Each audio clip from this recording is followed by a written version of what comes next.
ওদিকে দেখ। চেন্নাই এক্সপ্রেসের সিনটা মনে আছে, যেখানে শাহরুখ দীপিকাকে কোলে তুলে সিঁড়ি দিয়ে মন্দিরে উঠেছিল? তুই ওকে ওরকম করে নিয়ে অত উপরে উঠবি? আরে ধ্যাত, আমি ওকে তুলতে যাব কেন, ও আমাকে তুলবে। তাতে কি, ওর তো বেশ মজাই হবে। আরে বোকা, এটা ফিল্ম নয়, আর ও শাহরুখ খান নয়। আমাকে নিয়ে এত উঁচুতে উঠতে গিয়ে ও না আরো উঁচুতে চলে যায়। আসছে কিন্তু।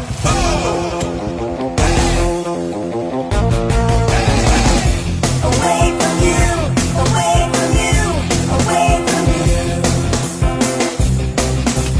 Way away, away, away from you.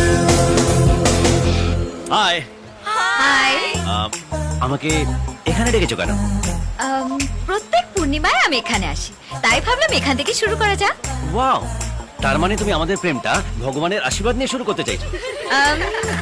Fantastic, চলো তাহলে। চল। আরে কি হলো? স্লিপ করে গেছি, মনে হচ্ছে পাটা মচকে গেছে। পা তো রাখতেই পারছি না।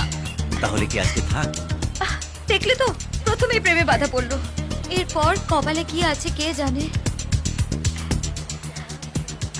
ওইভাবে কি দেখছো? বাই এনি চান্স তুমি আমাকে কোলে তুলে নিয়ে যাওয়ার কথা ভাবছো না তো?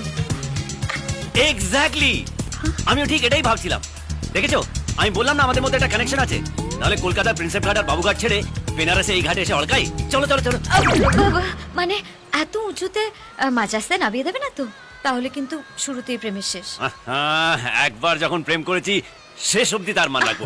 চলো চলো চলো চলো, আস্তে আস্তে ওঠো। কি হলো?